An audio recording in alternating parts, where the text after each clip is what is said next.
जैसा कि आपको पता है पॉलिटेक्निक 2025 के एंट्रेंस एग्जाम के फॉर्म भरे जाने शुरू हो चुके हैं और ये आपके फॉर्म 15 जनवरी से 30 अप्रैल तक भरे जाएंगे। ठीक है, इसको भरेंगे कैसे, आइए उसको देखते हैं। मैंने डिस्क्रिप्शन में लिंक को दे रखा है, आप उस पर टैप करके डायरेक्ट यहाँ पर जा सकते हैं और आप चाहें इसको मोबाइल की हेल्प से भी भर सकते हैं। तो चलिए कैसे भरेंगे आइए देखते हैं। सबसे पहले आप इस लिंक पर ओपन करेंगे। लिंक पर ओपन करने के बाद इस टाइप का इंटरफेस आएगा। तो इसमें आपको नीचे जाना है और यहाँ पर लिख के आ रहा होगा फ्रेश कैंडिडेट रजिस्ट्रेशन, आपको इस पर टैप करना है। टैप करने के बाद जब लिंक ओपन हो जाती है तो आपके सामने कुछ इंस्ट्रक्शंस आएंगे, आप चाहो तो उनको पढ़ सकते हो, जिसमें आपकी डिटेल दी होगी कि क्या क्या आपको करना है। 300 रुपये आपकी फीस है। एक बच्चा सिर्फ 3 ट्रेड के लिए अप्लाई कर सकता है और एक ट्रेड का जो शुल्क रहेगा वो 300 रुपये रहेगा। फोटो और हस्ताक्षर के बारे में बताया है कि फोटो आपका 15 से 200 केबी के बीच का होना चाहिए और आपका साइन भी जो है वो 15 से 200 केबी के बीच का होना चाहिए। ठीक है, तो आप चाहो तो इसको पढ़ सकते हो, हम इसमें डायरेक्ट चलते हैं। तो आपको आई एग्री पर टैप करना पड़ेगा, जिससे आप डायरेक्ट आगे के लिए रिडायरेक्ट हो जाएंगे। तो आपके सामने ये लिंक ओपन होता है जिसमें आपका रजिस्ट्रेशन फॉर्म होगा, जिसमें आपको अपनी पर्सनल जानकारी देनी होगी। जैसे कि इन्होंने कहा कि नाम, पिता का नाम, माता का नाम और अपनी डेट ऑफ बर्थ जैसे भी है आपको एग्जैक्ट हाई स्कूल के अकॉर्डिंग लिख देनी है। जैसे मैं यहाँ पर डमी फॉर्म भर रहा हूँ तो मैं यहाँ पे लिख देता हूँ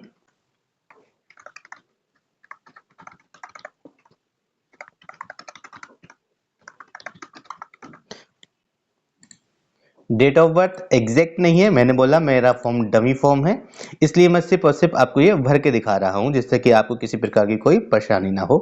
जेंडर चूज करना है, मेल फीमेल आप जो भी हैं उसको चूज कर सकते हैं। उसके बाद आपके सामने इस टाइप से 3 पॉइंट्स दिखेंगे। इन पॉइंट्स का कहना सिर्फ इतना ही है कि क्या आप अपने आधार की जानकारी इनके साथ शेयर करना चाहते हैं। अगर शेयर करना चाहते हैं तो आप पहले वाले पर टिक कीजिए। जैसे ही मैं इस पर टैप करता हूं तो ये आधार नंबर मांगते हैं और आधार नंबर से आपकी डिटेल वेरीफाई हो जाएगी। ठीक है, तो सब मैं यहाँ पे अपना आधार देना नहीं चाहता, इसलिए मैं इसके तीसरे पॉइंट पर टैप करता हूं। अब इन्होंने कहा कि आधार नहीं देना चाहते तो कौन सा आइडेंटिटी कार्ड आप देना चाहते हैं, तो इसमें से आप कोई सा भी दे सकते हैं। जैसे मैं यहाँ पर पैन कार्ड देना चाहता हूँ तो मैं other than valid identity card choose करूंगा और यहाँ पे मैं अपना आधार नंबर, सॉरी मैं यहाँ पर अपना पैन नंबर डाल दूंगा।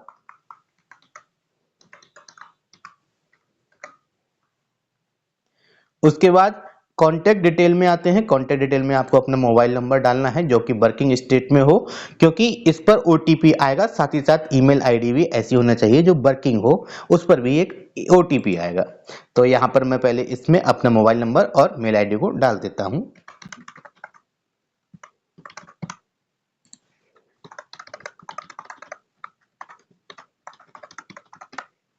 उसके बाद पासवर्ड, पासवर्ड के बारे में थोड़ी सी इंफॉर्मेशन है कि पासवर्ड 8 से 13 कैरेक्टर का होना चाहिए, at least 1 upper case, 1 lower case और 1 न्यूमेरिक वैल्यू और 1 स्पेशल कैरेक्टर होना चाहिए। मतलब क्या हुआ, जैसे मैं यहाँ पर एक पासवर्ड क्रिएट करता हूँ कि आर, ठीक है, आर मैंने देखा आपने कैपिटल बनाया हुआ है, बाकी सारे जो है मैं स्मॉल बनाऊंगा।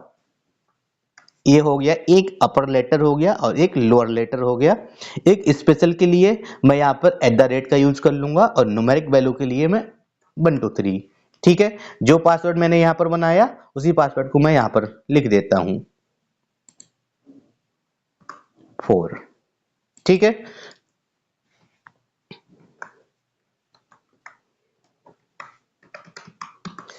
पासवर्ड इंपॉर्टेंट है, इसमें एक कैपिटल लेटर होना चाहिए, ठीक है, कुछ स्मॉल लेटर होने चाहिए, कुछ स्पेशल कैरेक्टर होने चाहिए और कुछ न्यूमेरिक वैल्यू होना चाहिए और टोटल 8 से 13 कैरेक्टर के बीच का आपका पासवर्ड होना चाहिए। उसके बाद आप इसको यहाँ पर अच्छे से फिलअप कर दीजिए। उसके बाद सबमिट कह रहे हैं, do you wish to submit, yes. Submit करने के बाद आपका रजिस्ट्रेशन फॉर्म सामने आ जाएगा जिसका प्रीव्यू है। क्या क्या आपके इसमें सब कुछ सही है, जैसे कि नेम है, father name, mother name, date of birth, gender, चीजें चेक करके आप आगे सबमिट एंड नेक्स्ट पर टैप कर सकते हैं। जैसे ही आप सबमिट एंड नेक्स्ट पर टैप करेंगे आपके सामने वेरिफिकेशन के लिए आ जाएगा। तो मेरे मोबाइल पर एक ओटीपी आया है, मैं उसको फिल कर देता हूं।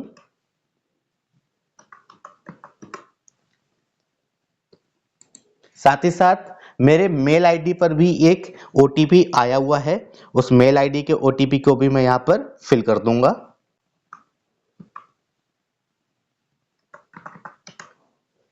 दोनों ओटीपी को फिल करने के बाद में ये सिक्योरिटी पिन है, आप इसको यहाँ पर अच्छे से ठीक तरीके से यहाँ पर लिखकर और सबमिट कर दीजिए।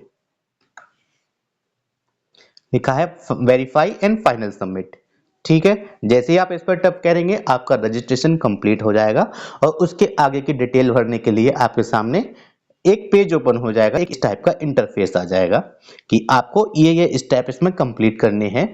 ठीक है, याद रखिएगा ये आपका रजिस्ट्रेशन नंबर है, इसको कहीं पर आप नोट कर लीजिएगा, ये इंपॉर्टेंट है, इसी से सारा आपका आगे का प्रोसेस होना है। ठीक है, एप्लीकेशन फॉर्म पर टैप करते हैं और देखते हैं क्या क्या डिटेल इसने मांगी है। ये चीजें राष्ट्रीयता, ये सारी चीजें पहले से फिल कर चुके हैं, यहाँ पर इंडियन आ जाएगा।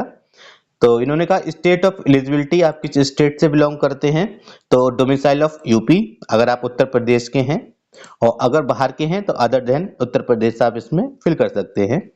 उसके बाद इसमें कैटेगरी की बात करते हैं, जैसे मैं यहाँ पर ओबीसी कैंडिडेट का फॉर्म भर रहा हूँ तो मैं ओबीसी, एससी, एसटी आप जैसा है अपने अकॉर्डिंग यहाँ पर फिल कर सकते हैं। उसके बाद लिखा हुआ है सब कैटेगरी, तो नॉट एप्लीकेबल पे आप अगर इसमें देखते हैं फिजिकली हैंडीकैप हैं, या फिर आप मिलिट्री पर्सनल हैं, या फिर आप फ्रीडम फाइटर हैं, या फिर नॉट एप्लीकेबल। मैं इसमें से कोई भी नहीं हूं तो मैं नॉट एप्लीकेबल पर टैप कर देता हूं। आगे चलते हैं तो इन्होंने कहा है कि आर यू ब्लाइंड, नहीं, तो आप इसमें हाँ या ना अपने अकॉर्डिंग भर सकते हैं। कह रहे हैं प्लेस ऑफ रेजिडेंस, निवास क्षेत्र कहाँ का है, आप ग्रामीण में रहते हैं या शहरी में रहते हैं, तो अगर आप गांव में रहते हैं या फिर ग्रामीण में रहते हैं तो आप रूरल चूज करेंगे। मैं शहर में रहता हूं तो मैं यहाँ पर अर्बन चूज करूंगा। कह रहे are you belong to minority, क्या आप माइनॉरिटी से बिलोंग करते हैं, जी नहीं, आप अपने हिसाब से यहाँ पे हाँ या ना भर सकते हैं। उसके बाद सेव एंड नेक्स्ट, जैसे ही ये चीजें आप यस करेंगे उसके बाद आपका नेक्स्ट स्टेप आ जाएगा। उस स्टेप में आपको क्या भरना है, ग्रुप। अगर आप ग्रुप ए में फॉर्म भरना चाहते हैं तो इसको चूज कीजिएगा, ग्रुप ए यहाँ पर चूज कर लीजिएगा। और अगर आप ग्रुप ए के अलावा किसी और ग्रुप में भरना चाहते हैं तो आप यहाँ से इसको अनटिक करके जिस भी ग्रुप में आप जाना चाहते हैं वहां पे आप सिलेक्ट कर लीजिएगा। और अगर आप ग्रुप ए, ग्रुप बी और ग्रुप ई तीनों में फॉर्म भरना चाहते हैं तो आप तीनों में भर सकते हैं। ठीक है, जैसे मैं यहाँ से इलेक्ट्रिकल के लिए भरना चाहता हूँ, वो भी लेटरल एंट्री, वो K2 में आता है। ठीक है, तो K2 इलेक्ट्रिकल का है, ये लेटरल एंट्री का। और अगर मैं जैसे डी फार्मेसी के लिए भरना चाहता हूँ, डी फार्मा करना चाहता हूँ, तो डी फार्मा भी मैथ का बंदा भी कर सकता है और बायो वाला भी कर सकता है, तो आप अपने हिसाब से भर लीजिएगा। अगर मैं मैथमेटिक्स का हूँ तो मैं यहाँ पर डी फार्मा करना चाहता हूँ तो मैं मैथ चूज करूंगा, और इसमें आपका मेजर पोर्शन मैथमेटिक्स का रहेगा एंट्रेंस एग्जाम में। बट आपने देखा कि मैंने 2 ट्रेड के लिए चूज किया हुआ है तो मुझे 600 रुपये फीस जमा करनी होगी।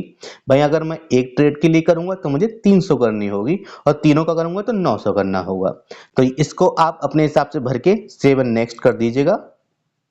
ग्रुप को बड़ा ध्यान से चूज करना है क्योंकि स्टेप 2 स्टेप 3 एक दूसरे पर डिपेंड करते हैं। जैसा आप ग्रुप चूज करेंगे इसके अकॉर्डिंग आपको एजुकेशन क्वालिफिकेशन शो करनी होगी। जैसे अगर मैं ग्रुप ए से भरना चाहता हूं तो मैं यहाँ ग्रुप ए को चूज करूंगा और ग्रुप ए में 300 रुपये फीस देकर सेव एंड नेक्स्ट कर दूंगा। ठीक है, उसके बाद आगे का ऑप्शन ओपन होंगे जहां पर आपको अपनी एलिजिबिलिटी क्राइटेरिया फुलफिल करना होगा। इन्होंने कहा कि क्लास 10 या इक्विवेलेंट आपसे जो भी एजुकेशन क्वालिफिकेशन मांगी जाए वो यहाँ पर फिल कर देना। अगर K2 में आप अप्लाई करते हैं तो यहाँ पर आपको 12 की भी डिटेल पूछी जाएगी तो आप यहाँ पर भर सकते हैं। तो 10 का है, आप पास्ड हैं या अपेयरिंग, आप अपना स्टेटस अपने अकॉर्डिंग चूज कर लीजिएगा। जो भी आपका ईयर रहा हो उस ईयर में आप यहाँ से चूज कर सकते हैं। साथ ही साथ रोल नंबर आप इसमें लिख सकते हैं।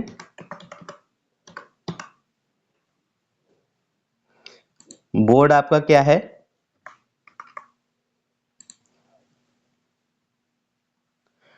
जो भी आपका स्ट्रीम रहा हो। रिजल्ट, कुछ लोगों का रिजल्ट परसेंटेज बेस्ड होता है, कुछ का यहाँ पर दूसरी तरीके से शो होता है, तो वो उसके अकॉर्डिंग अपना लिख लीजिएगा। मैक्सिमम मार्क हाई स्कूल का जो मैक्सिमम मार्क्स रहता है यूपी बोर्ड का 600 रहता है। ऑब्टेन मार्क्स जो भी आपके मार्क्स आए हुए हों आप उसके अकॉर्डिंग इसमें भर सकते हैं, ठीक है। और ये सब भरने के बाद इसको बड़ा ध्यान से भरिएगा क्योंकि ये सारी डिटेल इंपॉर्टेंट होती है। उसके बाद आप सेव एंड नेक्स्ट कर सकते हैं। जैसे ही ये स्टेप कंप्लीट होगा आप नेक्स्ट स्टेप पे जाएंगे जहां आपकी कॉन्टेक्ट डिटेल पूछी जाएगी। जो आपका यहाँ पर प्रीमिसेस पूछ रहे हैं, डेट इज आपका एड्रेस पूछ रहे हैं।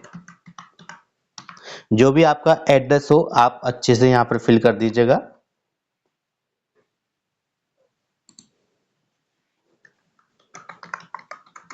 मैं अपने अकॉर्डिंग इसको फिल कर देता हूँ। आपका जो भी स्टेट हो आप उस स्टेट को बिलोंग करते हैं उसको चूज कर लीजिएगा। डिस्ट्रिक्ट आप अपनी चूज कर लीजिए।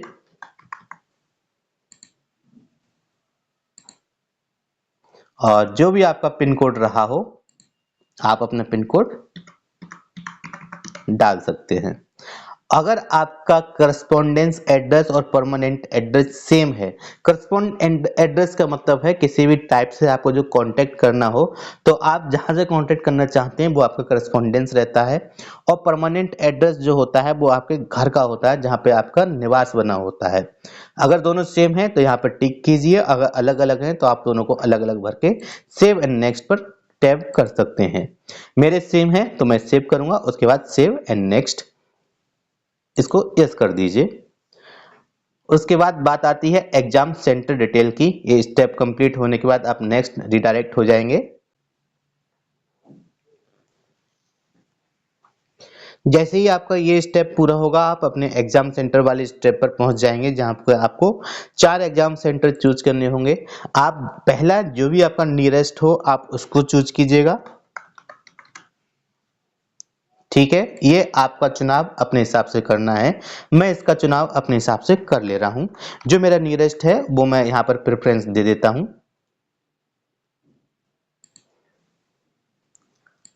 और आप इसमें 4 सेंटर पूछे जाएंगे, चारों आप अपने हिसाब से भर सकते हैं और चारों को भरना कंपलसरी है।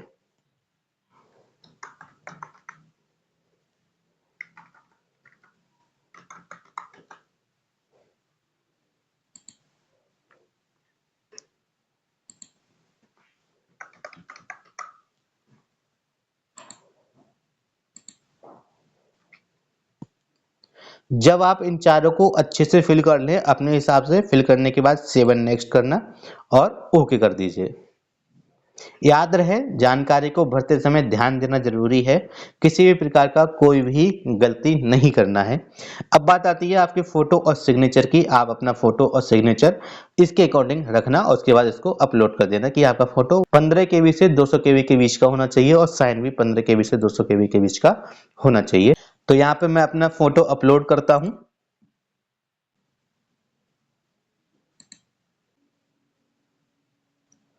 ठीक है, अब इसके बाद इसका सिग्नेचर है, सिग्नेचर को भी चूज करता हूं।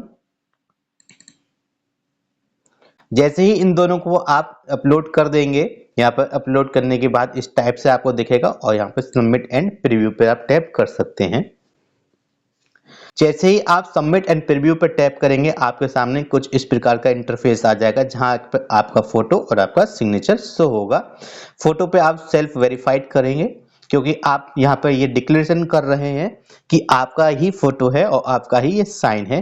तो दोनों पे आप सेल्फ वेरीफाइड पे टैप करके नेक्स्ट चले जाएंगे, सेव फाइनली एंड नेक्स्ट। ये स्टेप कंप्लीट होने के बाद आप अगले स्टेप पर पहुंच जाते हैं जहां पर आपका जो फॉर्म आपने अब तक भरा उस फॉर्म को दिखाया जाता है या कहूँ मैं फॉर्म का प्रीव्यू दिया जाता है। अगर ये फॉर्म का प्रीव्यू आप अच्छे से चेक कर लें और अगर किसी प्रकार का कोई मिस्टेक हो तो आप उस स्टेप पर जाके इसको वापस एडिट कर सकते हैं। लेकिन एक बार फाइनल सबमिट करने के बाद इसको एडिट करना मुश्किल रहेगा।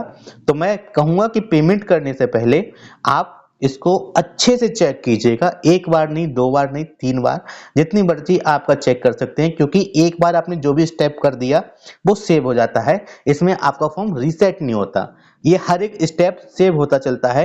अगर आप थोड़ी देर बाद भी आप इसको यहाँ से लॉग इन करेंगे लॉग आउट करके तो भी आपके सामने इस टाइप का ही इंटरफेस सारी डिटेल सेव की हुई दिखाई देगी। तो ये मेरा फॉर्म मेरी नॉलेज के अकॉर्डिंग ठीक भरा हुआ है, तो मैं इसमें फाइनल नीचे जाऊंगा और ये डिक्लेरेशन दे दूंगा कि हाँ, कि मेरे द्वारा जो दी गई जानकारी है वो सही है और किसी प्रकार की कोई भी इसमें गड़बड़ी नहीं है। अगर पाई जाती है तो उसके लिए जिम्मेदार मैं खुद ही रहूंगा। सेव एंड फाइनल सबमिट पर टैप कीजिएगा। इन्होंने साफ साफ लिखा है, kindly verify all the detail carefully before final submission. ठीक है, तो लिखा हुआ है कि अगर आपने एक बार इसको सबमिट कर दिया तो सबमिट करने के बाद किसी भी प्रकार का कोई भी चेंज संभव नहीं है। बाद में पूछ रहे हैं do you wish to final submit. ठीक है, अगर आपको लगता है कुछ गड़बड़ी है तो यहाँ पर नो कीजिए और उसके बाद जो भी गड़बड़ी हो उसको पहचानो और उसके अकॉर्डिंग यहाँ पे स्टेप्स में जाकर यहाँ से चेक कर सकते हैं। जो भी यहाँ पर गड़बड़ी हो आप उसको सही करके यहाँ पे फिल कर सकते हैं। मैं आपको रेकमेंड करूंगा 2-3 बार फॉर्म अपना जरूर देखें और फॉर्म देखने के बाद ही इसको फाइनल सबमिट करें। मैंने देखा कि मेरा सब कुछ सही है तो मैं save and final submit yes करूंगा। आपको यस तब तक नहीं करना है जब तक आप श्योर ना हो कि आपका फॉर्म सही भरा हुआ है। एक बार फॉर्म भरने के बाद आप देखेंगे सारे स्टेप्स आपके ग्रीन हो जाते हैं और ये लास्ट स्टेप आ जाता है आपका पे रजिस्ट्रेशन फीस। ठीक है, तो पे रजिस्ट्रेशन फीस के लिए अगर यहाँ पर देखें तो ये स्टेप दिख रहा है पे रजिस्ट्रेशन फीस। आप इस पर टैप करेंगे। टैप करने के बाद कुछ इस टाइप का इंटरफेस आपके सामने ओपन हो जाएगा। ऑनलाइन पेमेंट से करना चाहते हैं तो ऑनलाइन कीजिएगा, पे फी।